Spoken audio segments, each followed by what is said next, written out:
They called him a dinosaur.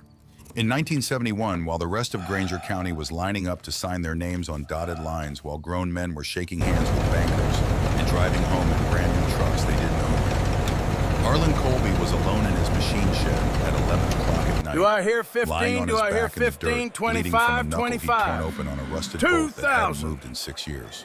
The shed smelled like oil and iron and decades of honest work. A single bare bulb hung from the rafters, swinging slightly in the draft from the open door, throwing long shadows across the concrete floor. Outside, the Iowa night was dead quiet, except for the wind moving through the corn.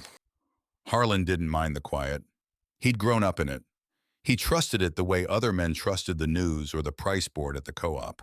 He was 42 years old. He'd been farming this land since he was 19, working beside his father, until the old man's heart gave out in the summer of 1962, right in the middle of the wheat harvest. Harlan had finished the field alone that afternoon, then driven to town to tell his mother. Some things you just finished before you stopped. The machine he was working on was a 1958 John Deere 55 combine. It was not a beautiful machine. It had not been beautiful even when it was new. But it was his fully and completely, with no bank holding a lien against it, no monthly payment attached to its existence. Every bolt on it, every patch seam of its rusted header represented something Harlan understood in his bones, the difference between owning a thing and renting it from someone who wore a tie. He slid out from beneath it, sat up, and wiped his bloody knuckle on his work pants. He looked at the machine the way a man looks at an old dog, with affection that had nothing to do with beauty and everything to do with loyalty. Across the county road through the open shed door, he could see lights. Dwayne Pruitt's place was lit up like a carnival. There was a gathering over there, the sound of men laughing, the faint drift of a radio playing something upbeat. Dwayne had taken delivery that week of 2 brand-new International Harvester 915 combines, red as fresh paint, gleaming like something from a magazine. Harlan had seen them roll off the flatbed trailer 2 days prior. He'd watched from his fence line, one boot up on the bottom rail, saying nothing. The 915 was a serious machine. Harlan wasn't going to pretend otherwise. It could cut in a day what his old John Deere could cut in 3. It had a cab with glass windows and a heater and a radio. It had a yield monitor that told you exactly how many bushels per acre you were pulling. It was the future, everyone said so, and they said it with the kind of certainty that made Harlan's jaw tighten. Because the future, as far as he could tell, had a variable interest rate clause buried on page 4 of the contract. He stood up, turned off the shed light, and walked to the house. The First National Bank of Granger County sat on the corner of Main and Sycamore, a brick building that had been there since 1923, solid and self-important in the way that banks always are. The lobby smelled of floor wax and recycled air. The fluorescent lights hummed at a frequency that reminded Harlan of a trapped insect, a persistent, aggressive sound that seemed designed to unsettle anyone who came in without an appointment. Garrison Holt had an appointment with Harlan, though it had been Holt's idea, not Harlan's. Holt was 38 years old, 12 years younger than Harlan, with the kind of face that had never spent a serious afternoon in the sun. His hands were smooth and pink. He smelled faintly of something Harlan couldn't identify, something that didn't belong on a working day. He sat behind a mahogany desk that was too large for the room, and when Harlan came in and sat down in the stiff wooden chair across from him, Holt smiled the way men smile when they've already decided the conversation is going to go their way. He slid a brochure across the desk. It was full-color glossy, featuring a 915 combine tearing through a golden field of wheat under a perfect blue sky. The kind of sky that only existed in photographs. Efficiency, Holt said, leaning back and lacing his fingers together. That's the word of the decade, Harlan. Secretary Butts is telling every farmer in America to plant fence row to fence row. Fill every acre. The export market is opening up. Russia, China, they need grain. The world needs grain. And the money is there for the men who are positioned to take advantage of it. Harlan looked at the brochure without touching it. He had seen it before, or one like it.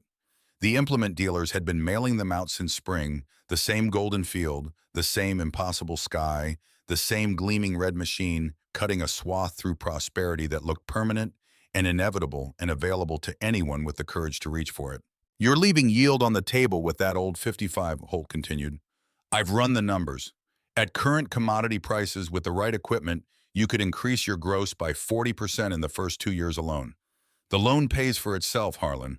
That's not my opinion. That's arithmetic. Harlan reached across the desk and picked up the loan documents that Holt had already prepared, because of course he had, and turned them upside down so he could read them. He read slowly the way a man reads something that matters. He read the interest rate, 7%. He read the term, 20 years. He read the collateral clause, which would place a lien on his 300 acres of free and clear land, the ground his grandfather had homesteaded, the ground his father had farmed until his heart quit the ground. Harlan had been working since he was 19 years old. And then he turned to page 4 and read the clause that Holt had not mentioned. Variable rate subject to adjustment based on prevailing market conditions. He read it twice. He set the papers down on the desk exactly where they had been. "What does that mean in practice?" Harlan said. "That clause on page 4. Holt waved a hand, a practice gesture, the wave of a man who has answered this question before and considers it a minor obstacle rather than a serious one. "It's standard language, Harlan. All commercial agricultural loans carry it. What it means is that if market interest rates change significantly, your rate adjusts to reflect that. It's actually a benefit. If rates go down, your payment goes down automatically. And if they go up, rates are not going up." Holt said it with the certainty of a man whose confidence has been rewarded consistently enough that he has stopped distinguishing between confidence and knowledge. "We're in a period of manageable, stable inflation. The Fed has it under control. The agricultural sector is the strongest it's been since the war. This is not a moment for caution, Harlan. This is a moment for positioning." Harlan looked at him. He was not by nature an argumentative man. He didn't enjoy conflict, didn't seek it, didn't perform it the way some men did to establish themselves in a room. But he also didn't mistake a man's confidence for accuracy, and what he was hearing from Garrison Holt had the quality of a story that had been told enough times that the teller had stopped checking it against reality. "Dwayne Pruitt just signed one of these," Holt said, as if reading his hesitation. "2 machines. He's also financing a grain dryer and an expansion of his bin complex. He's leveraging his equity to grow Harlan. That's what the smart operators are doing right now. The ones who don't move are going to get left behind." "Dwayne Pruitt," Harlan said, his voice low and even, "is farming the bank's land. He just doesn't know it yet." A silence followed that was different from the other silences in the conversation. This one had weight in it. Holt's smile didn't disappear. It adjusted. It became the smile of a man who has heard an objection he considers manageable. "You're a cautious man, Harlan. I respect that. But caution has a cost too. The market is not going to wait. The men who hesitate this year are going to spend the next decade watching the men who didn't." "I appreciate your time, Garrison." Harlan reached across the desk and slid the loan documents back to Holt's side. He did it calmly, without drama, the way you return something that was never really yours to begin with. "I'll let you know if I change my mind." "Think about what you're walking away from," Holt said. There was a new quality in his voice now, something sharper beneath the professional warmth. The warmth of a salesman who has just watched a commission walk toward the door. "The window doesn't stay open forever." Harlan stood up. He was 6'2" and built the way men get built when they've been doing physical labor since adolescence. Not for show, just solid, weathered, immovable. He picked up his hat from his knee and put it on, adjusting the brim the way he always adjusted it until the shadow fell exactly where he wanted it to fall across his eyes. "My grandfather broke this ground," he said. "My father farmed it. I'm not putting a lien on 3 generations of work so I can sit in air conditioning while I harvest." "You're making a mistake," Holt said. The warmth was gone now, fully gone, replaced by something that was almost irritation. "Maybe," Harlan said, turning toward the glass door, "but it'll be my mistake, not yours." He walked out into the July heat. It hit him the way Iowa summer always did, full in the face, carrying the smell of hot asphalt and cut grass, and something fermenting in the distance. He stood on the sidewalk for a moment, letting his eyes adjust to the brightness. Main Street was busy, new pickups everywhere, Fords and Chevys that still had that factory smell parked in front of the hardware store, the implement dealer, the insurance office. There was an energy in the air that reminded Harlan of something he couldn't quite name, something he'd felt before, but in a different context. It took him a moment, and then he had it. It felt like a crowd that had convinced itself it couldn't lose. The Feed Bunk Diner occupied the ground floor of a building that had been in previous decades a barbershop, a dry goods store, and briefly a dentist's office. It still had the original pressed tin ceiling and the original counter stools, which wobbled in a way that had become a known quantity, something the regulars accommodated without thinking. Harlan came in most mornings at 10 for coffee, black no sugar. He'd been doing it for 20 years. Sarah Garrett, who had been working the counter since the late 50s, had his cup ready before he sat down. On this particular morning in the summer of 1971, the diner was full. Dwayne Pruitt held court at the center table. He was 37, 5 years younger than Harlan, built big and loud in a way that filled whatever room he was in. He had a new seed cap on, bright green with a yellow logo still stiff at the brim. He was talking with his hands, a half-eaten donut on the plate in front of him, his laugh coming in bursts that turned heads. Around him sat 5 or 6 men Harlan had known since childhood. Glenn Ashford, who ran 300 acres north of town. Pete Sorensen, whose family had been in the county since before the railroad came through. Young Bobby Kraft, barely 30, who had just inherited his father's place and was figuring out what to do with it. They were leaning toward Dwayne the way men lean toward a fire, for the warmth of his certainty, for the comfort of his conviction that the present prosperity was structural and permanent rather than cyclical and temporary. When the bell above the door jingled and Harlan walked in, the conversation didn't stop exactly, but it shifted the way a river shifts when something heavy enters the current. "Harlan!" Dwayne's voice rose to carry across the room. "Come on over. Tell these boys what you thought of those 915s when they came off the truck. You were watching from your fence line, don't pretend you weren't." Harlan walked to the counter, nodded at Sarah. She had the cup ready, had it ready before he even sat down, because she had been doing this for 20 years and knew his habits better than most people knew their own. "I saw them," Harlan said, and Dwayne spread his hands, grinning. He had the grin of a man who expected applause and had been getting it regularly enough that he no longer noticed the difference between earned admiration and performed deference. "They're big machines." Harlan put a quarter on the counter, took the cup. "Big machines," Dwayne repeated, turning to the table with a theatrical look of disbelief. "Boys, the man watched me take delivery of 2 brand new 915s, and all he's got is their big machines."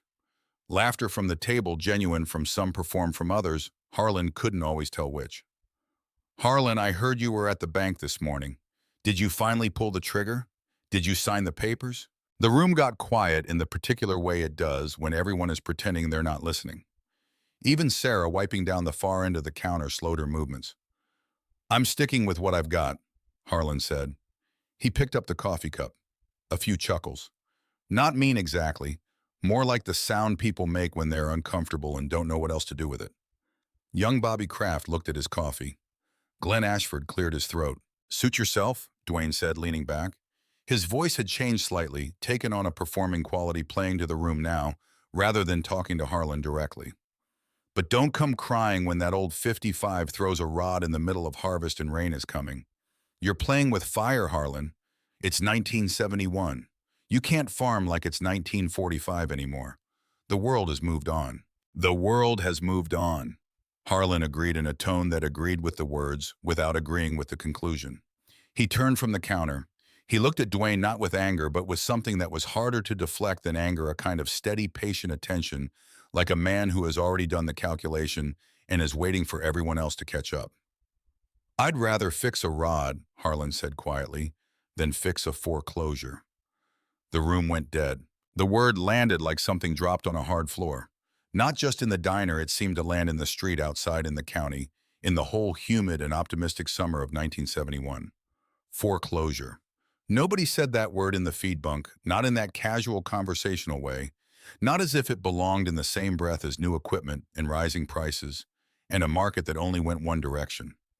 It was the word that lived in whispers and cautionary tales about other counties, other decades, other men who had made different kinds of mistakes. Men like Harlan's father in 1933. Men who were, by implication, not the men currently sitting in this diner on a Tuesday morning in the greatest agricultural boom in a generation. Pete Sorensen stared at his plate. Bobby Kraft looked at the window. Dwayne's face went red. Then he laughed, but it was a shorter laugh than before.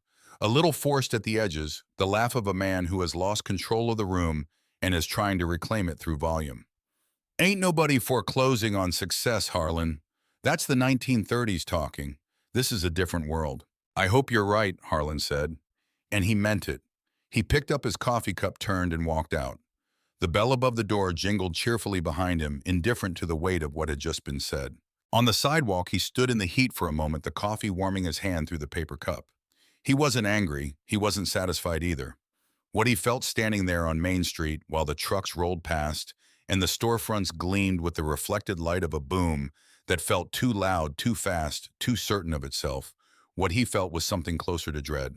Not for himself. For all of them. For Dwayne, who was borrowing faster than anyone knew.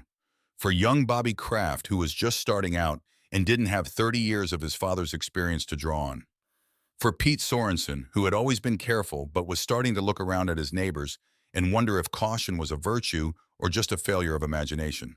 He stood on that sidewalk in the July heat of 1971, and he was afraid for his county in a way he couldn't have explained to anyone who hadn't seen what he'd seen in a kitchen doorway in January of 1933. The night it almost happened was a Wednesday in late August. Meredith had gone to bed at 9:30 as she usually did in summer when the days started before 5, and the heat made everything slower and more exhausting than it ought to be. She was a practical woman, not a dramatic one. She'd grown up on a farm herself, the daughter of a soybean grower from Carroll County, and she understood the rhythms of this life without having to be taught them twice. She didn't ask for things they couldn't afford. She didn't complain about the truck that was 10 years old or the kitchen that hadn't been updated since 1964. But Harlan had seen the way she looked across the road sometimes when Norma Pruitt was out by the new Cadillac, and he knew that look wasn't jealousy exactly. It was something more complicated and harder to answer. He sat alone at the kitchen table. The house was quiet in the particular way of old farmhouses at night, creaking, slightly breathing, settling into itself. The overhead light cast everything in a flat yellow that made the table look smaller than it was. Harlan had a cup of coffee in front of him that had gone cold, and on the table beside the coffee was a piece of paper. He had gone back to the bank that afternoon, not to sign, or so he had told himself. He'd told himself he was going back to ask a question about the variable rate clause, to get it explained more clearly, to understand exactly what the exposure looked like in a worst-case scenario. That was what he told himself. But Garrison Holt had the papers ready. Of course he did. And he'd sat across from Harlan and walked him through the numbers in a voice that was calm and reasonable and made the whole thing sound like arithmetic, like common sense, like something only a fool would refuse. And Harlan had taken the papers, told Holt he'd look them over, driven home. Now they were on the table in front of him. He picked up the pen. He held it for a long time. The figure was substantial, more than substantial. With that capital, he could do things to this operation that his father had never been able to do, things he himself had never been able to do, not because he lacked the vision, but because he'd always lacked the cash. He could add bins. He could tile the low field on the north end that flooded every third year and cost him yield he'd never get back. He could buy the 60 acres old Harold Swick had been trying to sell since his wife passed good ground that bordered his own east fence ground, that made sense for him to own in a way it made sense for nobody else. He could do all of that. He could also lose everything. He put the pen down. It came to him not as an argument or a calculation, but as an image. He was 4 years old. It was January 1933. He didn't remember every detail, he was too young for that, but certain things had stayed with him the way things do when they mark you early and deep. The cold of the kitchen, the gray light coming through the window. His mother standing very still near the stove. And his father who was the largest and most certain presence in Harlan's entire world. The man who could fix anything, who never raised his voice, who had hands that could stop a spooked horse. His father was standing in the doorway of that kitchen, watching two men from a bank in Des Moines lead their last milk cow out of the barn, and he was crying. Not loudly, not the way a child cries. He was crying the way men do when they have run completely out of road and there is nowhere left to go. Silently, the tears just moving down his face, while his body stayed absolutely still, as if movement might break something that couldn't be fixed. 4-year-old Harlan had stood in the hallway in his wool socks and watched his father's shoulders shake. He had never forgotten those shoulders. He picked up the loan documents now, all 4 pages. He folded them once cleanly along the center. He stood up from the table, walked to the wood stove in the corner of the kitchen. They still used it in winter, an old cast iron thing that had heated this room for 30 years, and he opened the door. The coals were still warm from the morning fire. He laid the papers on the coals. For a moment, nothing happened. Then the edge caught a thin line of orange creeping across the bottom of the page. Then the whole thing went. He watched it burn until there was nothing left but ash and a few curling black edges. He closed the stove door. He stood there with his hand on the iron handle, the warmth of it seeping into his palm, and he felt something settle in his chest. Not relief exactly, more like recognition, like a man who has just confirmed something he already knew about himself. He wasn't brave. He was certain people confused those things. He was afraid of plenty. He was afraid of drought and hail and a bad market, and the combine throwing a belt at the worst possible moment. He was afraid of what happened to men who got old on this land without anyone to pass it to. He was afraid of a lot of things, but he was not afraid of the right things. And the papers in that stove had been the wrong thing to be afraid of missing. He went to bed. Meredith was already asleep, her hair loose on the pillow, one hand tucked under her cheek the way she always slept. He stood in the doorway for a moment looking at her in the dark. In the morning she would come down and find the cold coffee on the table and the faint smell of ash still in the kitchen. She wouldn't say anything about it. She would just set a fresh cup in front of him and sit down across from him with her own cup and look out the window at the fields. And somehow in that silence between people who had been married for 18 years, something would be understood. She would understand what he had not done, and she would not ask him to explain it. That was the morning of August 24th, 1971. It was the morning the direction of everything was set. Outside across the county road, Dwayne Pruitt's lights were already on. He was probably planning how to use the new machines, calculating the acres per day, the bushels per hour, the returns on his investment. He was probably feeling the way a man feels when he believes he is on the right side of history, certain, energized, impatient to get started. Harlan Colby walked out to his machine shed just as the sun cleared the horizon. He pulled open the heavy door.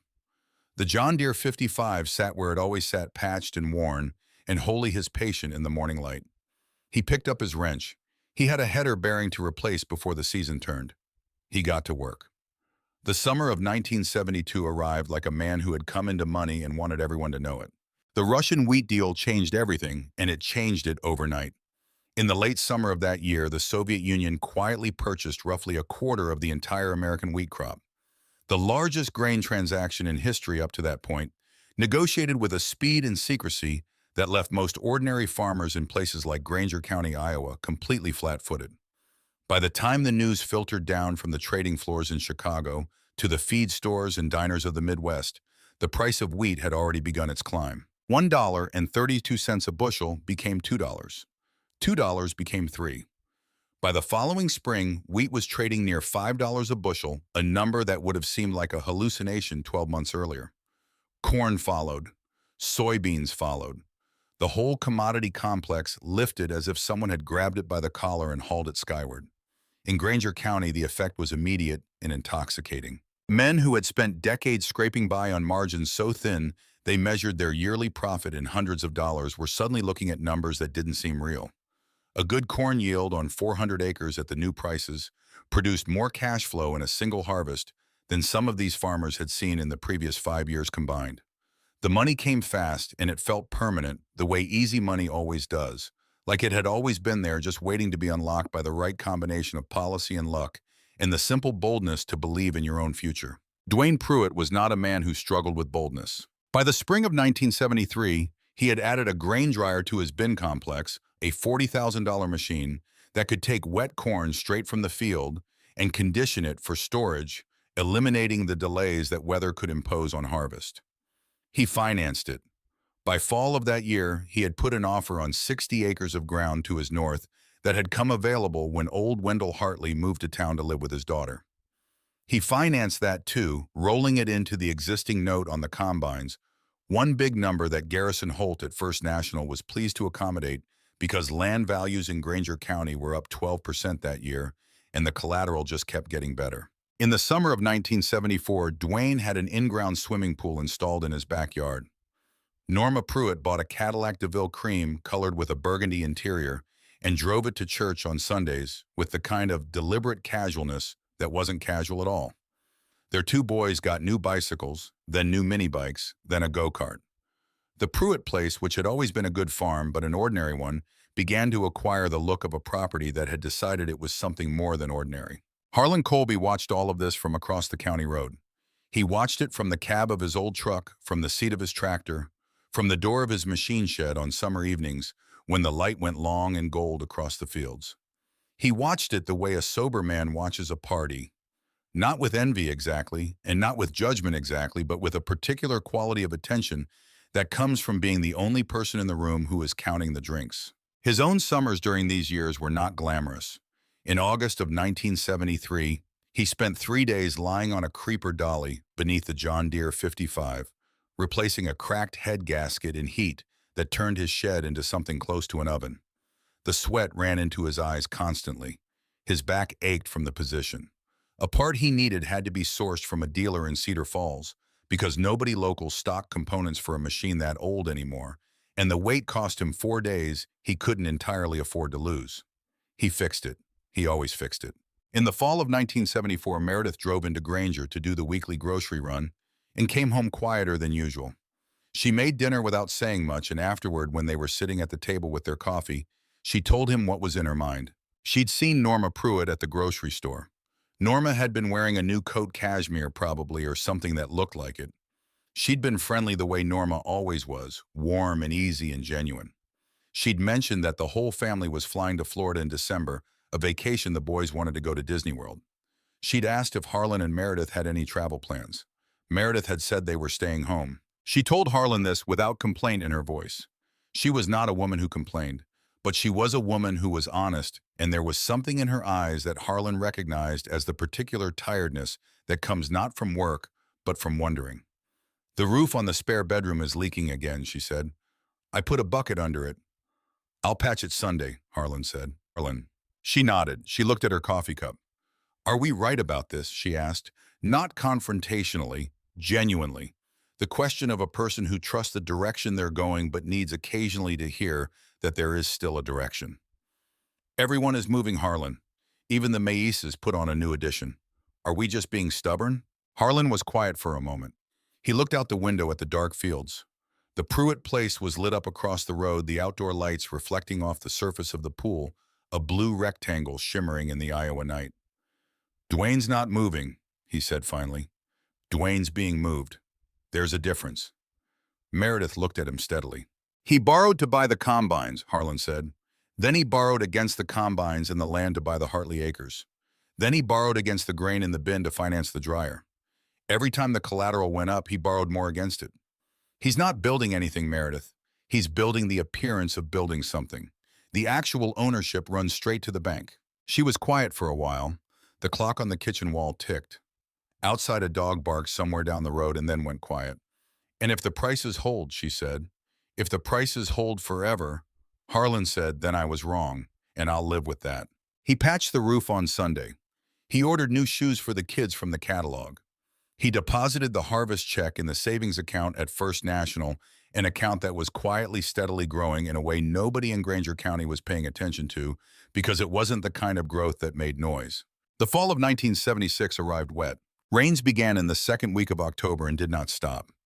They came in the patient, relentless way of autumn rains in the Midwest. Not the dramatic thunderstorms of summer, but a steady, low-pressure persistence that saturated the ground incrementally, inch by inch, until the soil of Granger County reached a point of refusal. It simply could not absorb anymore. The fields that had been producing record yields for 4 consecutive years now lay under a sheen of standing water, and the ground beneath the water was something between earth and liquid, a dark adhesive suspension that had no interest in supporting the weight of modern agriculture. For Dwayne Pruitt, this was a serious problem. The 1976 harvest was enormous on paper. A magnificent corn crop, heavy and dry, standing tall in rows that stretched to every fence line. The yield monitor on the 915 would sing when it got into that corn. But the 915 had to get into that corn first, and the 915 weighed 15 tons when it was loaded with grain. Dwayne drove it to the edge of his south field on a gray Monday morning in the second week of October, with Harlan watching from his fence line and the sky still doing its low, steady work overhead. The machine moved off the gravel approach with a confidence that lasted approximately 40 yards. Then it stopped moving forward. It didn't stop violently or dramatically. It just progressively slowed the massive tires spinning without purchase, the whole machine settling into the saturated topsoil with a kind of inevitable gravity, like a ship taking on water. By the time Dwayne killed the engine and climbed down the ladder, the rear axle was 8 inches below the surface of the field. What followed was 3 days that Harlan would never forget. Not because he enjoyed them, he took no pleasure in Dwayne's trouble, whatever some people in Granger County might have assumed, but because of what they revealed with such clean, unambiguous clarity. Dwayne brought in a second tractor on the first day, his large four-wheel drive John Deere 4430. It pulled. The combine moved 6 inches, and then the tractor began to lose traction as well, its own weight becoming part of the problem. On the second day, Dwayne called in 2 more tractors, borrowed from neighbors, chained together in a line. They tore a rut through the field 3 feet deep and 50 yards long before the combine moved far enough to get onto slightly firmer ground. Then it sank again. By the third day, the field looked like a battlefield. The ruts would freeze when the temperature dropped and harden like concrete, and they would still be there in the spring, a monument to the physics of weight and water. Dwayne's face when Harlan saw it over the fence line had aged in ways that 3 days of physical labor couldn't entirely account for. On the fourth day, the rain let up. Not fully, the sky was still the color of an old bruise pressing low, and by mid-afternoon, a light mist had started again. But there was a window in the morning, 3 or 4 hours of dry, and Harlan understood windows. He walked to his shed in the gray morning light. He checked the ground at the edge of his field, probed it with the heel of his boot, crouched and pressed with his fingers, lifted a handful and felt its moisture. Content, read the surface, the way his father had taught him to read it, the way a man reads something he's been studying for decades. The soil was saturated but not liquid. The surface had a crust on it from the cold of the previous night. It would hold something light. It would not hold something heavy. Then he walked back to the shed, climbed onto the seat of the John Deere 55, and turned the key. The old engine fired on the second crank, settling into its characteristic rhythm. Not smooth exactly, but steady, a reliable, slightly ragged heartbeat that Harlan had been listening to for 18 years and could read the way other men read a radio dial. He knew every variation of that sound. He knew the difference between a miss that meant nothing and a miss that meant something. This morning it ran clean and even, and he was grateful for it in the way you're grateful for things you've tended well. He drove to the field, 4 rows at a time. The 55 weighed less than a third of what the 915 weighed, and its older, narrower tires distributed what weight it had across the surface in a way that the modern machine's wide, heavy footprint could not replicate.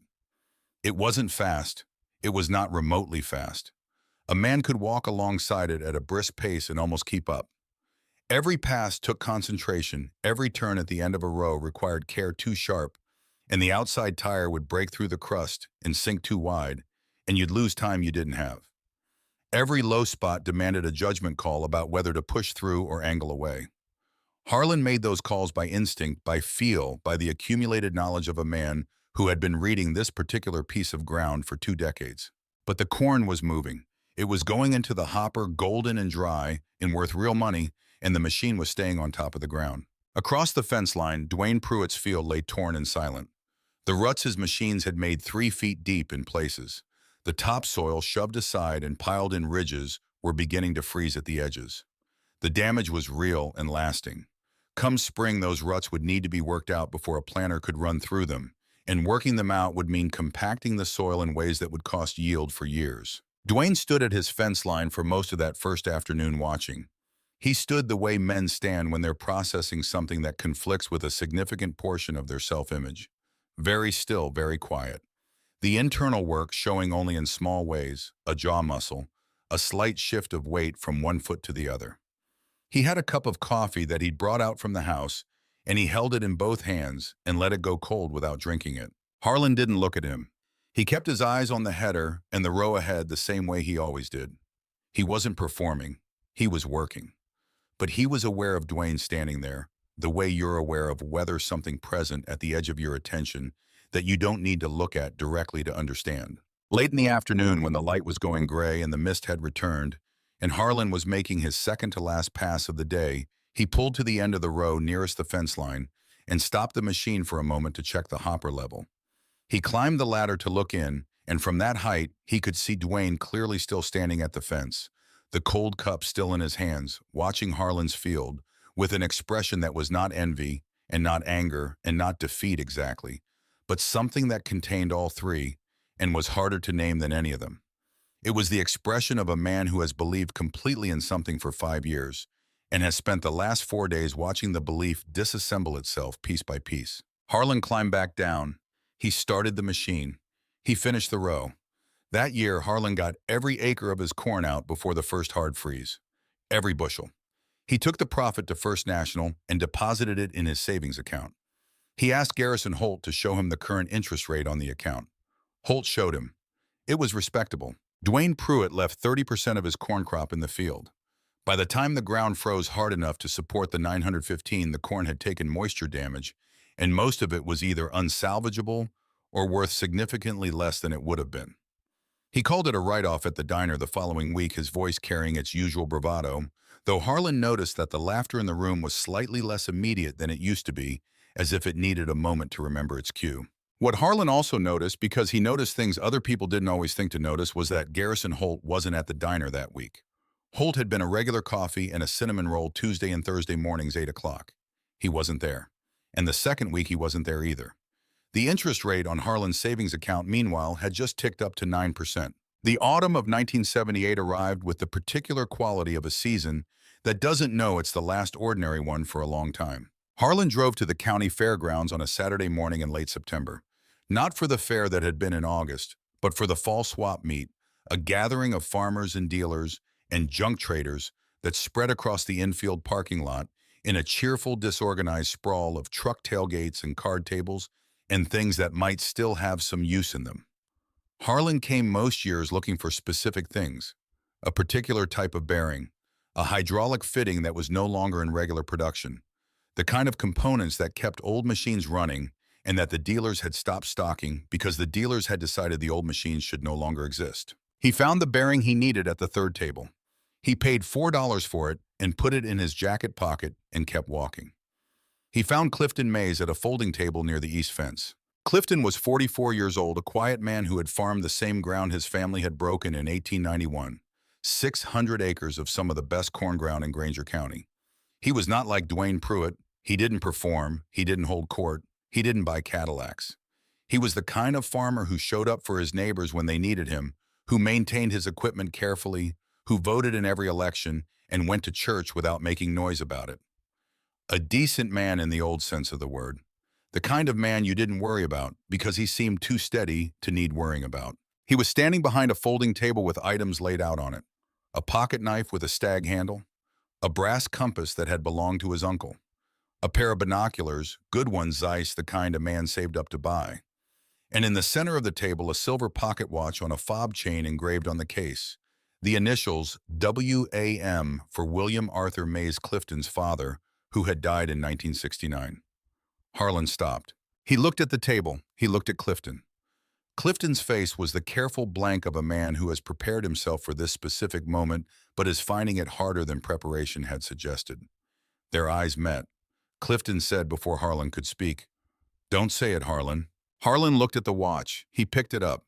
It was heavy and warm in the way of old silver, the kind of warmth that comes from decades of being carried in a pocket close to someone's body.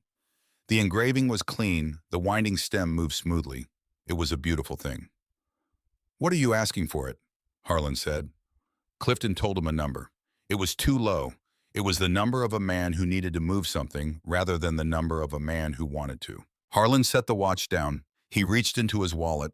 He put twice Clifton's number on the table. Clifton looked at the money. "That's too much." "For a Waltham movement in that condition," Harlan said, "that's what it's worth." He picked up the watch and put it in his jacket pocket alongside the bearing. He nodded at Clifton. He walked on. He didn't look back. He didn't say anything else.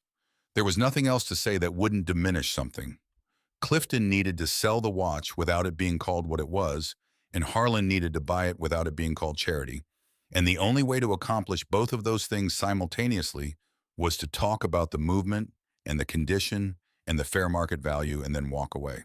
He thought about that watch for a long time afterward, about what it meant that a man like Clifton Mays was selling his father's pocket watch at a swap meet in the fall of 1978, when the commodity prices were still good, when the papers still said the agricultural economy was sound. He thought about the interest rate adjustments that had been quietly occurring on the variable rate loans that half the farmers in Granger County had signed in the early 70s.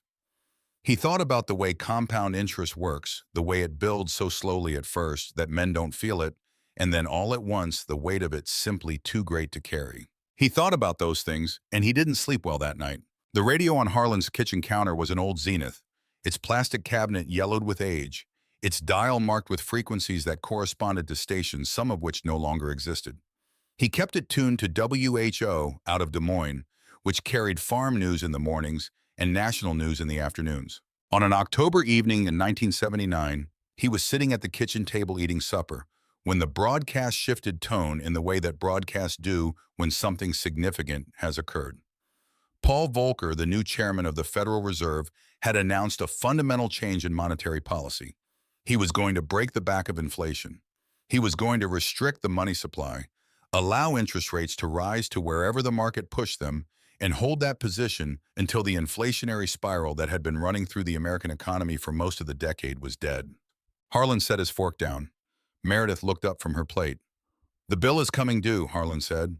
His voice was quiet and flat, the voice of a man stating a fact rather than making a prediction. "For us," Meredith asked. "Not for us. We don't owe anybody a dime." He looked at the radio. "For the neighbors." In the weeks that followed, the prime interest rate began to move. 11%. Then 13. By early 1980, it had reached 16, and there was nothing in Volcker's manner or his statements to suggest he considered that a stopping point. The men in Granger County who had signed variable rate loan agreements in 1971 and 1973 and 1975, the men who had been told by Garrison Holt and bankers across the entire Midwest that the rate adjustment clause was standard procedure. Nothing to worry about. Those men were now watching the monthly statements from First National with the particular horror of people who have discovered too late that the fine print was not fine at all. Harlan saw Dwayne Pruitt at the co-op in early 1980. He almost didn't recognize him. Dwayne had always had a physical presence that matched his personality, large, forward-leaning, occupying more space than strictly necessary, the kind of man who entered a room rather than just walking into it. The man Harlan saw standing against a pallet of soybean seed bags in the warehouse was a different version. Smaller somehow, as if something structural inside had given way.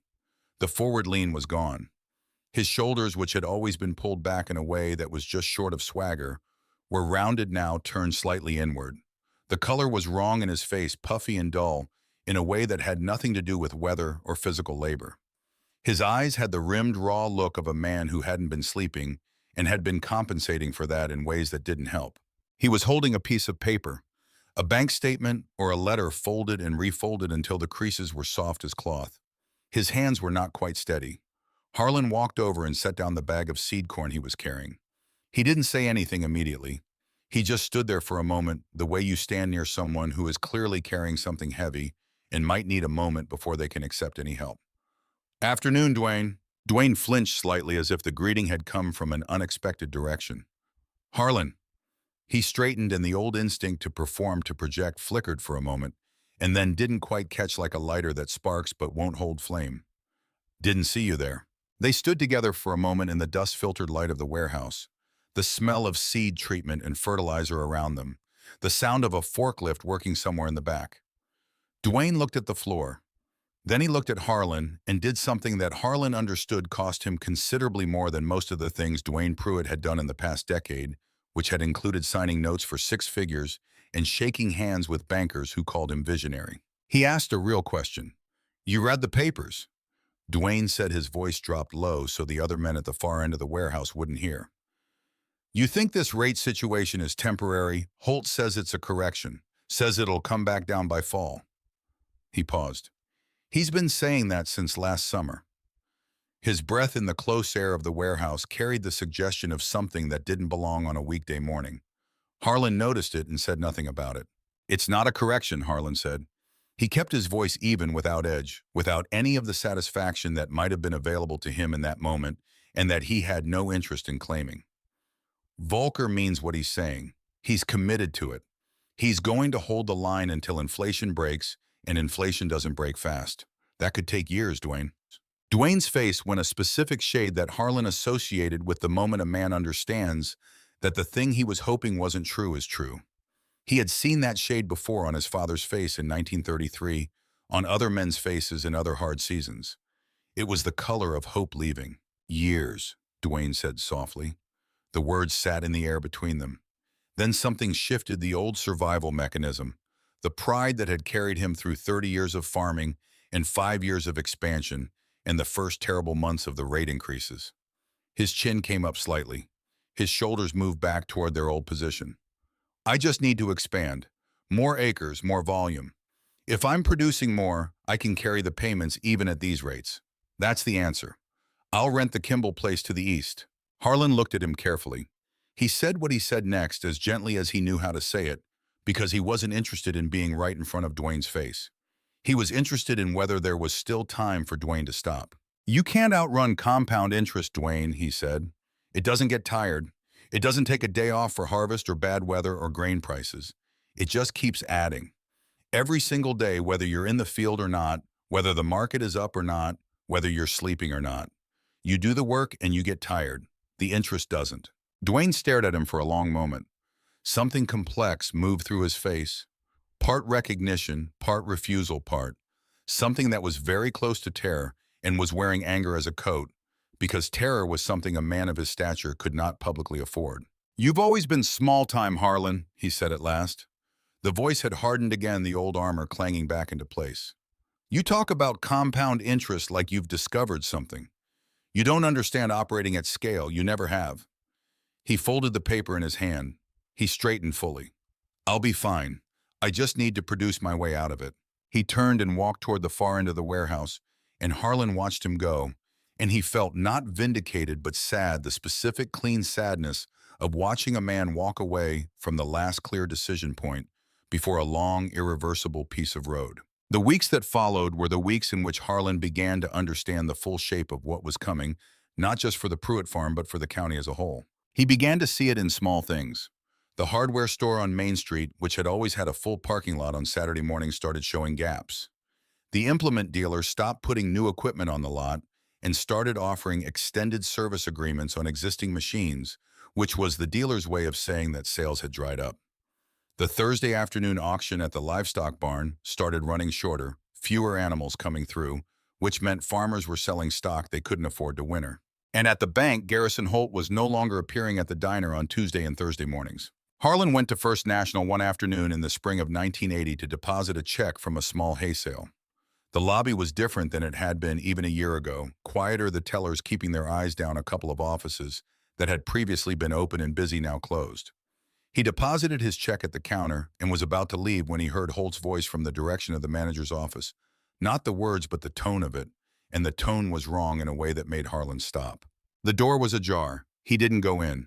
He stood in the lobby for a moment and listened, not to be nosy, but because the sound of a man under that kind of pressure was something you paid attention to, the way you paid attention to a change in the wind before a storm. What he heard in the fragments that reached him was Holt on the phone with someone in Des Moines. The word equity appeared several times with a falling inflection. The word default appeared once. The word call appeared in a context that had nothing to do with telephone calls. Harlan put his deposit slip in his pocket and walked out. In the truck driving back through town, he passed the Pruitt implement down the road from the bank, the dealership where Dwayne had taken delivery of the 915s in 1971. There was a handwritten sign in the window, closed until further notice. He had known the owner, a man named Gus Peterman, for 30 years. He wondered where Gus was now. The news came on the 4th of January, 1980. President Carter, responding to the Soviet invasion of Afghanistan, announced a grain embargo. The United States would not sell grain to the Soviet Union, effective immediately. The market response was not gradual. It was a cliff edge. Within 48 hours, corn prices dropped sharply. Wheat followed. The commodity boom that had run through the American agricultural economy for most of the decade did not wind down. It stopped the way a machine stops when someone pulls the power. Harlan heard the news on the kitchen radio at supper. He sat with it for a while after Meredith cleared the plates. He didn't say much. There wasn't much to say that the silence didn't already contain. The phone rang at 10 that night. Meredith answered it in the kitchen. Harlan was in the living room reading, and he heard her voice go quiet, the particular quiet of someone receiving news that requires careful listening. She came to the doorway a few minutes later. Her face was the controlled face she wore when she was managing something difficult. That was Norma Pruitt, she said. Harlan set his book down. Dwayne's in the machine shed, Meredith said. He's been in there since supper. She can hear him. She paused. He's breaking things, Harlan. Harlan put on his coat and his boots. He drove across the county road in the dark, the headlights catching the frost on the gravel, the Iowa night at 10 below, with the wind picking up from the northwest and the sky clear and black and full of stars that seemed indifferent to everything happening beneath them. He pulled into the Pruitt driveway and killed the headlights. The farmhouse was lit every window the way a house gets lit when something is wrong inside it, and the occupants have stopped thinking about electricity. Norma's silhouette moved past the kitchen window once and then disappeared. She would have heard him pull in. She would know he was here. He was grateful she didn't come out. The machine shed was at the back of the property, a metal building Dwayne had put up in 1974 to house the new equipment, the 915s, the grain dryer, the big four-wheel drive tractor that had cost as much as some men's houses.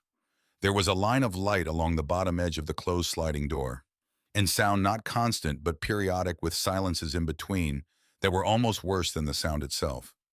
The heavy metallic concussion of something large being struck by something heavy, and between the strikes, something that was voice and was not quite voice that had words in it, that the cold in the metal walls reduced to pure tone, not language anymore, just the sound of a man releasing something that had nowhere else to go. Harlan got out of the truck. The cold hit him immediately, the serious cold, the kind that gets into your joints and reminds you that you are a biological creature living at the sufferance of an indifferent climate. He walked to the shed. He did not open the door. He stood with his back against the cold metal wall beside the door track in the dark, his breath coming in steady small clouds, and he listened. Inside, the strikes continued. He could hear the specific character of them, not the controlled, purposeful sound of a man working on something, but something rawer and less directed, the sound of force being applied without aim. The grain dryer was a large machine, 4 feet tall and 8 feet long, with a steel housing and internal components that had cost $40,000 in 1973 and were now, by the sound of it, considerably less intact. Harlan stood there. He didn't check his watch. He didn't move. He just stood in the January cold with his back against the metal wall and waited with the patience of a man who has spent 40 years working in conditions that demanded he wait for things to happen in their own time. Waited for rain, waited for ground to dry, waited for prices to move, waited for machines to tell him what was wrong with them.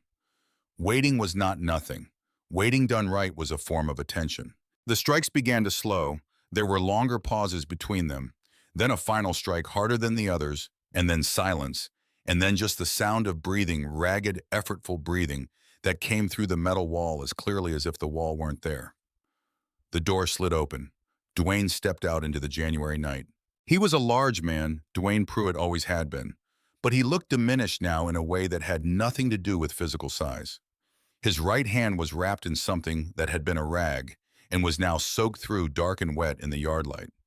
His face was the face of a man who has been somewhere that changes a person in ways you can't always see from the outside, but that the person himself will carry forever. The anger was completely gone, not suppressed, not managed, but actually gone, burned through, consumed from the inside. And what was left underneath it was something that Harlan had not expected to see in Dwayne Pruitt's face. It was quiet. It was very quiet and very young and very frightened. He saw Harlan against the wall and stopped. They looked at each other across 4 feet of frozen gravel. Two men in their 50s who had grown up in the same county, gone to the same schools, farmed the same kind of land, made completely different decisions about how to do it, and arrived at this January night at very different places. One of them had lost nearly everything. One of them was about to buy it. Harlan reached into his coat pocket. The clean work rag he always kept one folded in the left outer pocket was there as it always was. He held it out. Dwayne looked at it. He looked at Harlan. Then he took the rag and wrapped it over the soaked one on his hand, applying pressure. Without saying anything, the automatic competence of a man who has been injured before and knows what to do about it even when everything else has stopped working. They stood together in the January dark. The wind moved across the empty cornfields on both sides of the road, a low, sustained sound. The sound of a landscape that has been stripped of everything it held during the growing season and is now just waiting cold and patient for the chance to begin again. It was the same wind that had blown across this county for thousands of years before either of them was born and would blow across it for thousands of years after both of them were gone. Norma Pruitt's light was on in the farmhouse kitchen window, a small, warm rectangle in all that dark and cold.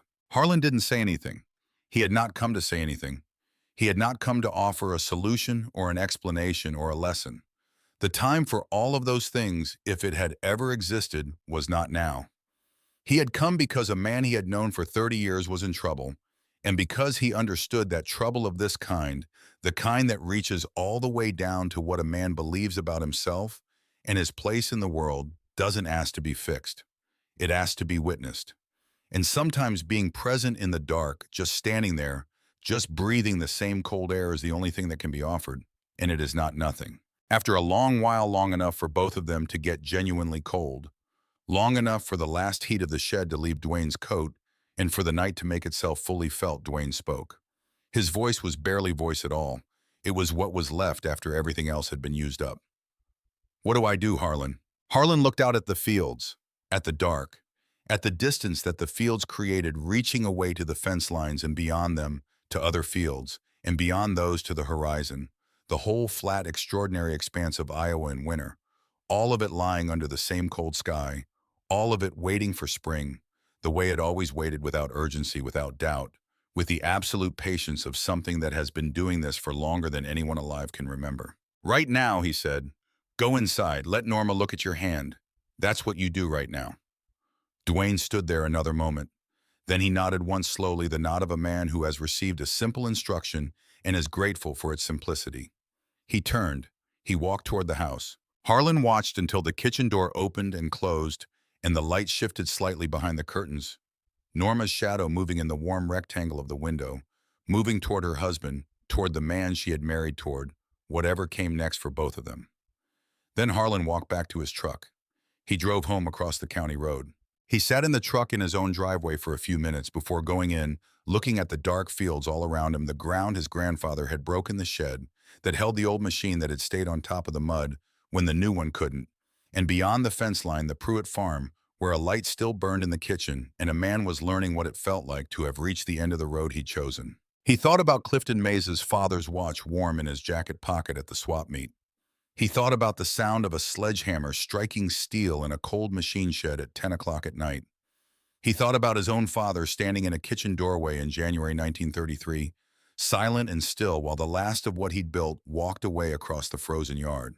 He thought about what was coming, not just for the Pruitts, but for the county. He had been watching the signs accumulate for 2 years now. The rates climbing, the commodity prices, weakening, the land values beginning to stall after a decade of increases that had seemed as natural and permanent as gravity. He had watched men borrow against rising values to buy more land, then borrow against that land to buy more equipment, then borrow against the equipment to carry the operating costs of the previous borrowing. Each layer of debt pressed onto the layers beneath it, like geological strata stable enough, while the conditions that created it held catastrophic when they shifted.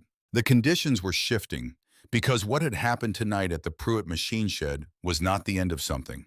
It was the beginning of the part that came after the end, and that part in Harlan's experience of hard seasons and hard markets, and the particular human cost of both, was always harder than people expected it to be. The prime interest rate would hit 21.5% before this was over. He knew that the way he knew the weather, not from a forecast, but from reading the signs that had been accumulating for years in the ground and the sky and the faces of the people around him. The way his father had read weather. The way his grandfather before that. He went inside. Meredith was still up, sitting at the kitchen table with her hands around a cup of tea, waiting the way she had waited through every difficult thing in 45 years of marriage, not passively, but with an active, present, deliberate patience that was its own form of strength. She looked at him when he came in. He sat down across from her. She didn't ask what had happened. He didn't tell her. After a while, she got up and poured him a cup and set it in front of him, and they sat together in the quiet kitchen, while the January wind moved across the fields of Granger County, and somewhere across the road a light was still on in the Pruitt kitchen, and the world was in the process of changing in ways that would take years to fully understand, and longer than that to fully reckon with. The morning of the auction broke with a sky the color of a bruised plum. Not the dramatic purple of a summer storm building on the horizon, but the dull, exhausted purple of something that had already spent itself, a sky that had been wrung out and left hanging low and close to the ground, pressing down on Granger County like a hand on a shoulder. The temperature at first light was 19 degrees. The wind came from the northwest, the direction of nothing good in Iowa. November moving across the stripped fields, in long, invisible sheets that found every gap in a coat collar, every loose edge of a wool cuff. Harlan was up at 4:30. He dressed in the dark, not wanting to wake Meredith, though he knew she was awake. She lay still with her eyes closed, and he let her have that, the small dignity of not having to watch him prepare for a day that neither of them had words for yet. He made coffee. He stood at the kitchen window with the cup in both hands and looked out at the dark fields at the county road beyond them, at the Pruitt place across the way, where the yard light burned orange and solitary in the black November morning. In a few hours, that yard would be full of strangers. He thought about what was in his checking account. He had gone over the numbers the previous night, sitting at the kitchen table with the savings passbook and the account statements from First National, doing arithmetic on a yellow legal pad, in the way his father had always done arithmetic by hand, with a pencil, checking each column twice. The number was real. It had taken 20 years to build it. 20 years of depositing instead of borrowing, of fixing, instead of replacing, of resisting every argument and every brochure and every warm handshake across a mahogany desk. The interest had compounded in the right direction for 2 decades, accumulating with the same patient arithmetic that had been destroying his neighbors. The number was enough. Whether he was right to use it the way he intended was a question he had stopped arguing with himself about somewhere around 2 in the morning. He poured the rest of his coffee down the sink, rinsed the cup, put on his coat and his hat, and walked out into the Iowa dark. By 8 o'clock, the county road in front of the Pruitt farm was lined with vehicles for nearly a mile in each direction. There were the farm trucks, the local ones Harlan recognized. Most of them had seen them at the co-op and the diner and the implement dealer for decades. But there were other vehicles too, cars that didn't belong in Granger County, that had never belonged there.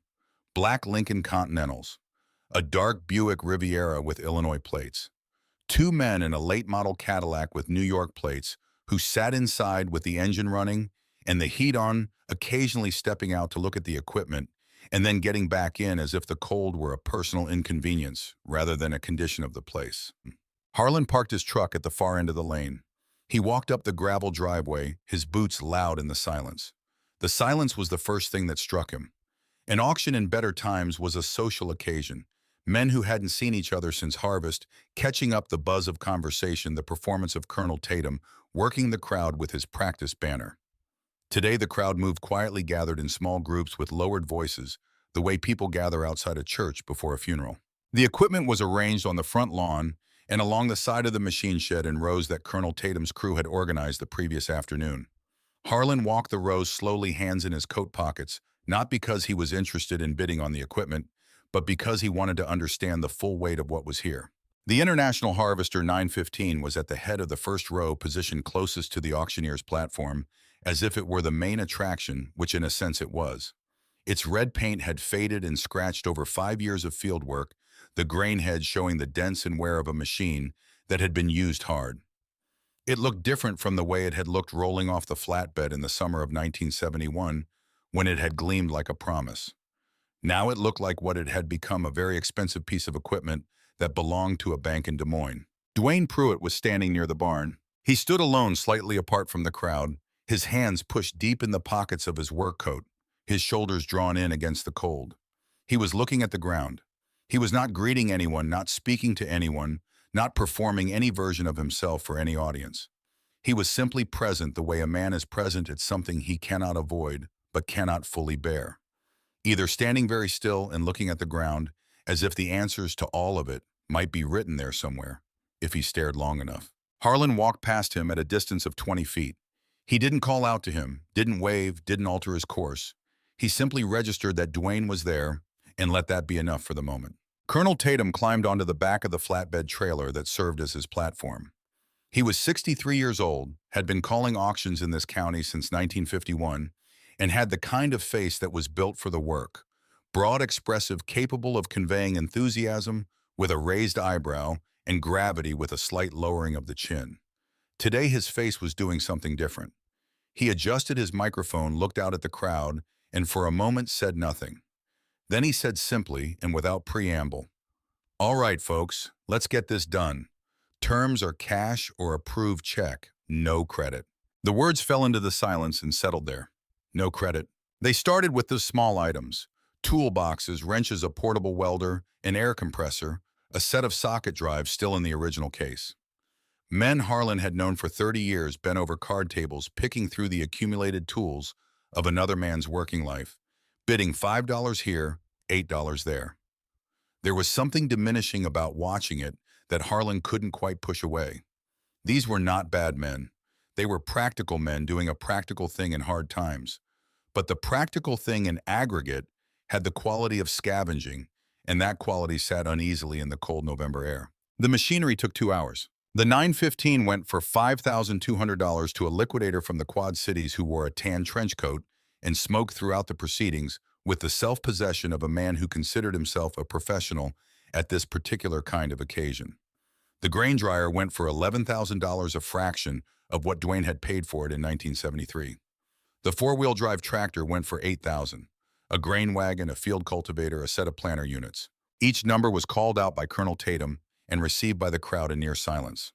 Somewhere near the back of the crowd, Harlan heard a woman crying quietly, and when he turned to look, he saw it was Janet Mays Clifton's wife watching with a handkerchief pressed against her mouth, though Clifton's auction was not until Thursday. She was, he understood, rehearsing. Dwayne Pruitt stood near the barn through all of it and looked at the ground.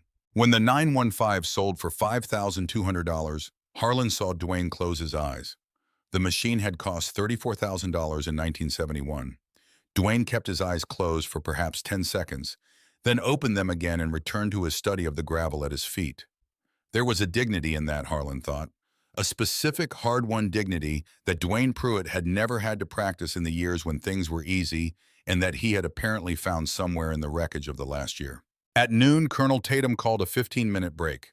Men moved toward the coffee and sandwich table that Norma Pruitt had set up near the house, or rather that Norma had set up before she drove away that morning, unable to be present, leaving the refreshments as the only version of hospitality she could still offer. Harlan got a cup of coffee and stood away from the crowd watching the two men from out of state. The one in the tan trench coat was on a payphone at the end of the driveway, talking with the attentiveness of a man receiving instructions. The one in the blue parka was walking the property line on the east side, looking at the drainage tile outlets, examining the fence posts, reading the land the way buyers read land when they have no intention of ever farming it. They were not farmers. They were not going to farm this ground. They were going to own it the way a person owns a stock certificate at a distance with a ledger, with a management company hired to put tenants on it and extract a return. The land would still be farmed technically, but it would be farmed by men who didn't own it for men who would never walk it, and the long connection between the Pruitt family and this particular piece of Granger County soil would be severed as cleanly as a wire cut with pliers. Gone in a morning. Irreversible. Harlan thought about Dwayne's great-grandfather, who had broken this ground with horses before the First World War. He thought about what it meant to stand in a field your family had tended for 60 years and watch a man in a blue parka from New York examine it like a balance sheet. He finished his coffee. He crushed the paper cup in his hand. He put it in his coat pocket. Colonel Tatum climbed back onto the flatbed. "All right," he said. "Now we move to the real estate. 320 acres all in one-track tile-drain Clarion Nicolette Soil Complex FSA, yield history available for review." He paused, looked at his notes. "We'll open the bidding. Do I hear $1,500 an acre?" Silence. $1,200. Silence. "Give me $1,000 an acre to start." The man in the tan trench coat raised one finger. He did it with the minimal gesture of a man at a very boring meeting, the motion of someone who intends to purchase something and considers the process a formality. 1,000, Tatum called. "Do I hear 1,100? The man in the blue parka raised his hand without looking up from the notes he was reviewing. 1,100. 1,200. Trench coat a finger. 1,200. 13 blue parka a hand. 1,300. 14 they traded. 1415. They moved through the numbers with the efficiency of men who had done this before in other counties on other frozen November mornings, buying up the agricultural Midwest piece by piece at the price the market offered after the market had been destroyed. They were not cruel. They were simply indifferent, which in some ways was worse. The bidding stalled at $1,000 per acre. "I have $1,000 an acre," Tatum said. His voice had flattened out. "Going once." Dwayne Pruitt turned away from the crowd. His shoulders began to do something that Harlan recognized and looked away from, because a man's body doing that thing deserves privacy. "Going twice, 1,500.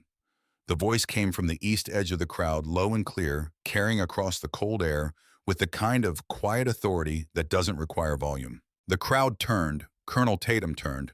The man in the tan trench coat turned slowly with the mild irritation of someone whose routine has been interrupted. Harlan Colby stood at the edge of the crowd. He had his hands in his coat pockets. He was wearing the same overalls he wore every day, the same coat he'd had since 1974, the same hat, its brim permanently shaped by 1,000 adjustments in 1,000 different kinds of weather. He looked like what he was, a working farmer, a man who smelled like diesel and iron, a man whose face had been made by weather and early mornings over 4 decades. He did not look like a man who had just announced a bid that put him in competition with corporate capital from 2 different states. The man in the tan trench coat looked at him for a long moment. Then he looked at Colonel Tatum with the expression of a man asking a question without asking it. Tatum didn't hesitate. "Mr. Colby is good for it." The trench coat looked back at Harlan. A brief recalibration occurred behind his eyes, the look of a man who has just discovered mid-transaction that the situation is not what he thought it was. 1,600, he said. His voice was neutral, professional, slightly bored. Harlan looked at him. Not with hostility, not with performance, just with the attention of a man who has made a decision and is now executing it. 2,000, Harlan said. The number went into the crowd like a stone into still water. The man in the trench coat looked at his colleague in the blue parka. Something passed between them, the silent arithmetic of men who are working to a number, who have a cap beyond which the acquisition no longer makes financial sense at the scale they're operating.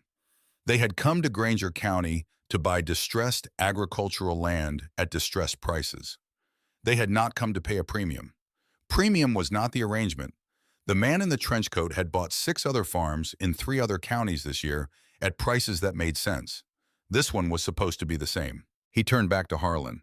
Something in his expression had shifted from boredom to a mild, appraising curiosity, the look of a man who is uncertain for the first time this morning about the shape of the situation he's in. Then he turned away. He put a cigarette to his lips, produced a lighter, and lit it with his back to the auctioneer's platform. It was the gesture of a man who has decided the meeting is over. Colonel Tatum's voice, when it came, had something in it that had been absent all morning. Something that belonged to auctions in better years, to the calling of bids, when the energy runs in the right direction. $2,000 per acre, he said. Going once. The crowd was utterly still. Going twice. Dwayne Pruitt had turned back around. He was looking at Harlan across the crowd of heads and shoulders with an expression that had no simple name.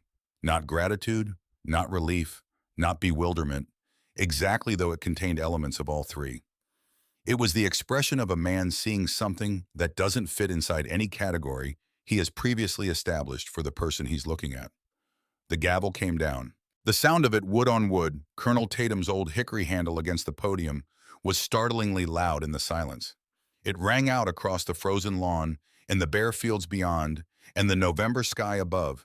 And for a moment after it landed, nobody moved, as if they were all still listening to the echo of it spreading across Granger County. Sold, Tatum said, to Harlan Colby, $2,000 per acre. Harlan walked to the clerk's trailer. It was a small aluminum unit parked near the barn, heated by a propane space heater that smelled slightly of combustion. The clerk, a young woman from the auction company who looked too young to be processing numbers this large, pulled up his registration card and looked at him with the careful professionalism of someone who has been trained not to show surprise. He reached into the chest pocket of his overalls and took out his checkbook. It was not a new checkbook. Its cover was worn at the corners, the pages inside softened by years of handling. He opened it on the metal counter. He wrote the date. He wrote the payee. He wrote the amount. $640,000. His hand did not shake. The numbers went down as they always went down, in the deliberate, slightly labored handwriting of a man who had been taught that writing was a serious act and had never stopped treating it as one. He tore the check along the perforations, set it on the counter, and slid it across. The clerk looked at it. She entered the amount into her ledger. She gave him his receipt. He folded the receipt and put it in his coat pocket and walked out of the trailer into the cold. This was the moment the morning had been building toward. Not the bid, not the number, not the trench coat, turning his back and lighting a cigarette. This, a working farmer in patched overalls walking out of a cold aluminum trailer with a receipt in his pocket, having done exactly what he had come to do, nothing more and nothing less. The crowd had begun to disperse, men moving toward their trucks in the particular unhurried way of people who have witnessed something they need time to process. The men from Illinois and New York were already in their cars. The Cadillac with the New York plates was backing down the driveway, moving carefully around a truck that had parked too close, its exhaust making brief white clouds in the cold air. Harlan walked back toward his truck. Halfway down the lane, he became aware of someone falling into step beside him. He turned. Dwayne Pruitt was walking with him.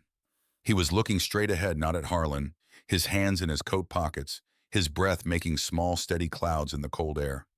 They walked together for several steps without speaking, their boots crunching on the frozen gravel in a shared rhythm. Then Dwayne said quietly to the air in front of him, rather than to Harlan directly, why Harlan kept walking. He thought about the question, which deserved an honest answer rather than a quick one.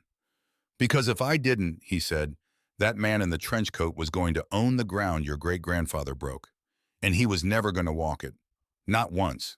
Not in 100 years. They walked a few more steps. I also needed the land, Harlan said. I'm not going to pretend otherwise. Dwayne nodded, still looking ahead. What happens now? Dwayne asked. To me and Norma. Harlan stopped walking. He turned and looked at Dwayne directly the way he had looked at very few people in his life, with the full weight of his attention. Dwayne turned and met his eyes, and whatever was in Dwayne's face in that moment, the exhaustion and the shame and the thing underneath both of those, that was simply human and frightened, Harlan received it without looking away. Come see me Monday morning, Harlan said. 8 o'clock. Bring your coffee.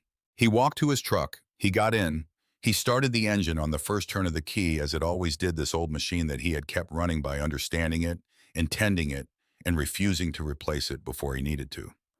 He drove out of the Pruitt driveway and across the county road and into his own, and he sat in the cab for a few minutes before going inside. He looked at his hands on the steering wheel, the stained, scarred, swollen-knuckled hands of a man who had spent 4 decades doing physical work. Hands that looked, in this particular light of a gray November afternoon, more or less exactly like his father's hands. He didn't feel victorious. He felt the weight of what was on the other side of victory, the serious, sober weight of stewardship, which is heavier than ownership and less glamorous, and requires a different kind of man to carry it properly. A man who understood that acquiring a thing was never the point. Tending it was the point. Keeping it alive and connected to the people who understood it was the point. He went inside. Meredith was in the kitchen. She looked at him when he came in, a question in her eyes that she didn't ask with words. It's done, he said. She nodded. She turned back to the stove.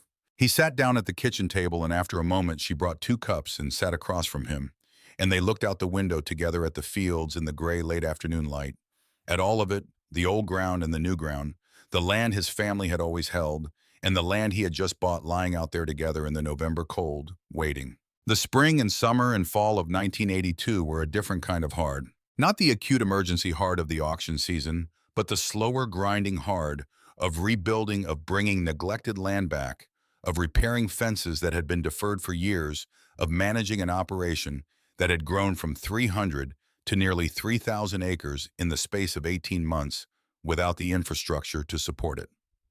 Harlan bought equipment at other bankruptcy auctions throughout 1982, carefully, selectively paying less than market value because the market had collapsed and there were more sellers than buyers for the foreseeable future. He hired 2 men from town who knew machinery. He drove every field himself, walked the drainage patterns, read the tile maps, learned the specific character of each piece of ground, the way you learn a person incrementally through observation over time. Dwayne Pruitt came on a Monday morning in November of 1981, 3 weeks after the auction, and took the chair across from Harlan's metal desk in the plywood-walled office that occupied one corner of the machine shed. He came with his coffee as instructed. He sat down and looked at Harlan and waited with the patience of a man who has been relieved of the burden of pretending. Harlan offered him the manager's position. He laid it out plainly, the responsibilities, the compensation, the hours, the expectation of the same standard of work that Harlan held himself to, which was high and consistent and non-negotiable. He said that the job required someone who knew this ground intimately, who understood its drainage and its yield history and its particular behavior in wet years and dry, and that in Granger County there was nobody who knew it better than Dwayne Pruitt. You were always a good farmer, Harlan said. You were a bad businessman. Those are different things. Dwayne sat with that for a moment. Why would you trust me, he said. Not defensively, genuinely. Because I watched you work for 30 years, Harlan said. And because you stood in that yard in November and watched them sell everything you had built without once making it anyone else's problem. That tells me something about who you are. Dwayne looked at his coffee cup. He was quiet for a long time. I said things to you, he said, over the years, at the diner, at the co-op. He stopped. He didn't finish the sentence, but it didn't need finishing. Harlan shook his head once. That's not what we're here to talk about. Dwayne started the following Monday. Clifton Mays came on board 6 months later after his own auction in the spring of 1982. Harlan had been at that auction too, and had bought the Mays ground the same way he'd bought the Pruitt ground in cash, above the floor price that the outside investors were willing to pay specifically to keep it from leaving Granger County. The arrangement with Clifton was similar to the one with Dwayne, a management role with defined responsibilities, fair compensation, a place in an operation that was larger than either man could have built independently. Clifton was quieter than Dwayne, more internal, more precise in his habits, and the two of them made a complementary team in the way that people sometimes do when they have found the right scale of things after spending years operating at the wrong one. Dwayne had the energy and the ambition that the boom years had cultivated, now channeled into something that actually worked. Clifton had the steadiness and the precision that had always been there, now given the room to function properly. The three men developed a rhythm. Monday mornings in Harlan's office, coffee, weather, the week's priorities. Field decisions made by the man who was closest to the field. Equipment decisions reviewed collectively because Harlan had learned from watching Dwayne that the man who would operate a machine should have a voice in choosing it. Problems surfaced early, addressed directly without the layering of debt and pride that had made every problem in the boom years feel like an existential threat. It was not a simple operation. 3,000 acres never is, but it was a comprehensible one. Every piece of it owned outright, every decision made from a position that had a floor, a bottom, below which things could not fall, because the land itself could not be taken, because there was no lien, no note, no variable rate clause, waiting in the fine print to turn a bad year into a catastrophe. In the evenings when the work was done, Harlan would sometimes walk the fence lines of what had been the Pruitt farm, now part of Colby Farms in the last light of the day. He would stop at certain places and look at the ground, the same black Iowa soil that grew corn and soybeans, the same way it always had, indifferent to the names of the men who owned it, asking only that someone tend it properly and be patient with its rhythms. He was tending it. He was patient. It was an April morning in 1985 when Harlan sat at his metal desk and called Dwayne and Clifton into the office. The coffee pot on the shelf was hissing quietly, doing its reliable work. Outside through the shed's open door, the morning was doing what Iowa April mornings do, when they decide to be generous, the light coming in long and gold across fields that were just beginning to show the first faint green of new growth, the air carrying the smell of thawed earth and something faintly sweet underneath it, the particular smell of ground that is ready. The two men came in and poured their coffee and sat down. They had the look of men who had been shaped by the work they were doing, not diminished by it, lean and capable, and present in the way of people who know exactly what their hands are for. Harlan put 2 envelopes on the desk. Profit sharing, he said. From last season. The numbers are in there. You can take them home and look at them tonight if you want, but I'll tell you now, it's a percentage of net, and the net was good last year. Clifton picked up his envelope. Dwayne picked up his. Neither opened them. They looked at Harlan. That's not all, Harlan said. He put a sheet of paper on the desk between them. It was not an official document. It was handwritten on yellow legal pad paper in Harlan's deliberate, careful hand, and it had been written and rewritten several times over several evenings before he'd settled on this version. I'm offering you each a buying option, Harlan said, on the home place, the house and 5 acres around it, whatever was your home ground before. He looked at Dwayne. Your house. The barn you were born in. He looked at Clifton. Your mother's house. The machine shed your father built in 1947. He let that sit for a moment. Terms are on that paper. Payment plan, no fixed schedule, you pay when you can. No interest. I mean no interest at all. Not 1%. Not 0.5%. The only condition is that you maintain the structure and the land around it, and that if you ever decide to sell, you give me right of first refusal. The office was very quiet. Outside, one of the younger hired men started up a tractor to begin the morning's fieldwork, and the sound of it came through the open door steady and mechanical and purposeful. The sound of an operation that was working, that had found its footing, that was producing something real. Dwayne was looking at the paper. He wasn't reading it. He was looking at it the way a man looks at something that he cannot quite process yet, because the distance between where he was and where this moment has placed him is too large to cross all at once. 4 years ago, he had been the biggest producer in Granger County. 3 years ago, he had watched an auctioneer sell his family's legacy in a frozen yard. And now the man sitting across this plywood desk was offering him back the thing that mattered most of it. Not the land, not the equipment, not the numbers. The home, the barn, the 5 acres where his boys had grown up. "Harlan," Dwayne said. There was something in his voice that Harlan had not heard there in 30 years of knowing the man, not in the boom years at the diner, not in the quiet desperation of the co-op in 1980, not in the January darkness outside the machine shed. It was the voice of a man who has been given back something he thought was permanently lost. "Why are you doing this?"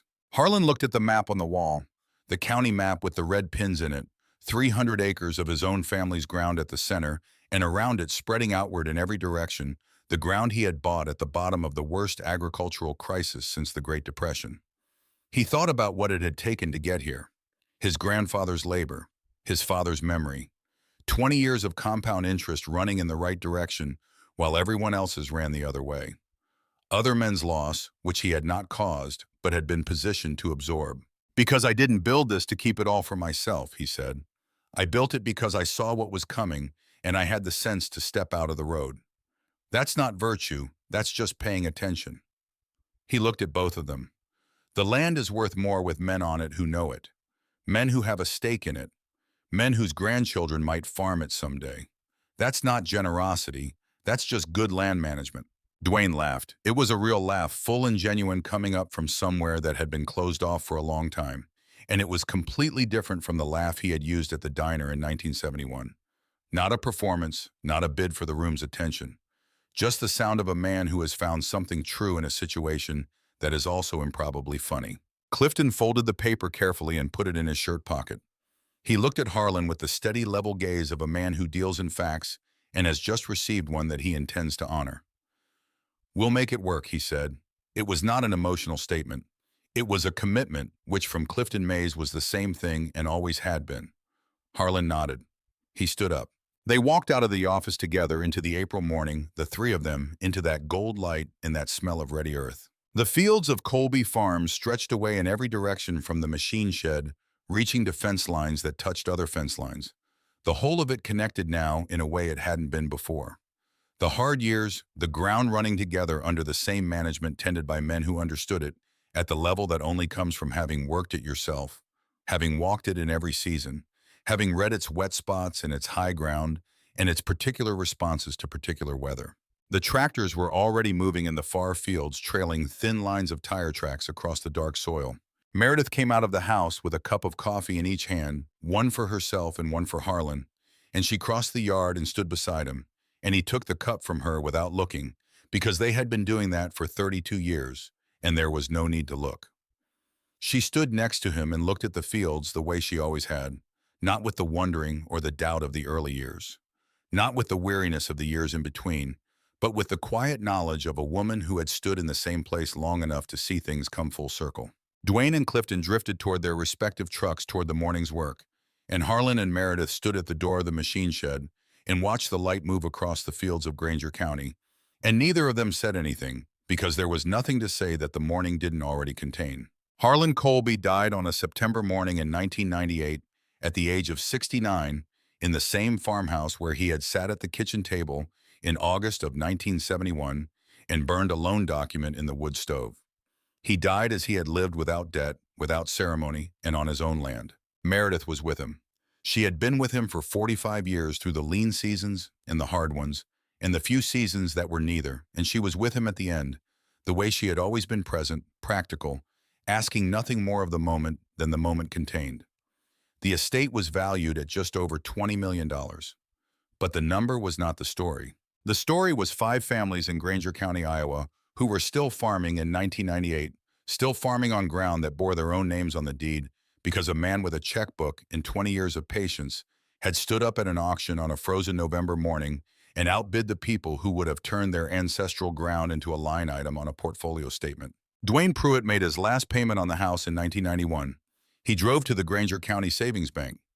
First National had long since been absorbed by a larger institution from Des Moines, the way everything eventually gets absorbed, and he stood at the counter and got his deed stamp clear, and he drove home and he sat at the kitchen table where Norma had coffee waiting. He didn't say anything for a while. Then he said, "Norma, I'd like to plant some roses out front." She planted them the following May. They grew in along the porch rail, red ones and white ones, and they came back every summer after that. They're still there. Clifton Mays paid off his mother's house and the 5 acres around it in 1989. He maintained it with the same precision he maintained everything: the fences tight, the gutters clear, the barn painted every 5 years on schedule. When Clifton died in 2003, his daughter inherited it. She still lives there. She farms the Colby ground under the same management arrangement her father had worked under, and her son Clifton's grandson, the great-great-great-grandson of the man who broke that ground in 1891, is already learning to drive the smaller tractor on the back acres. The chain was never broken. The people who were at the auction that November morning in 1981 told the story for the rest of their lives. The man in the overalls, the checkbook in the chest pocket, the 2 words 2000 that stopped the men from Chicago and New York cold and sent them back to their warm cars. They called him a dinosaur.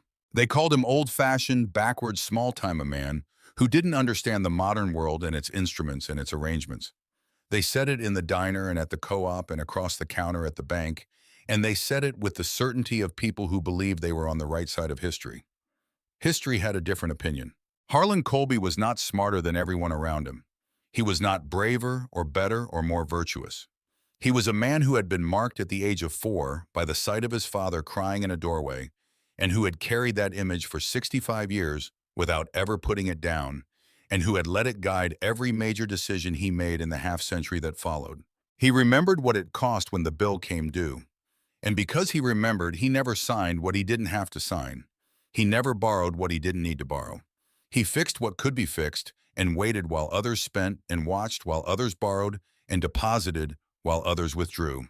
And when the storm finally came, the real storm, the one that stripped everything back to the ground and showed what had actually been built and what had only looked like building, he was still standing on his own land, owing nobody anything.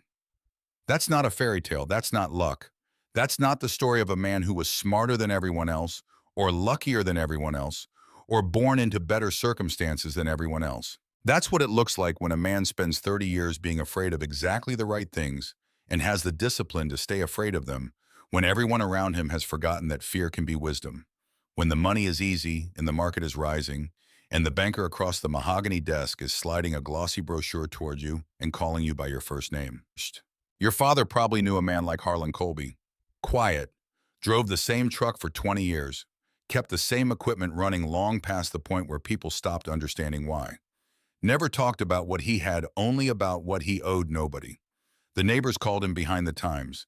The bankers called him a relic. He sat at diners and said little while everyone around him performed certainty. He came home at the end of every day to the same land with the same hands and did the same work. And when the storm came, he was still there. That was all.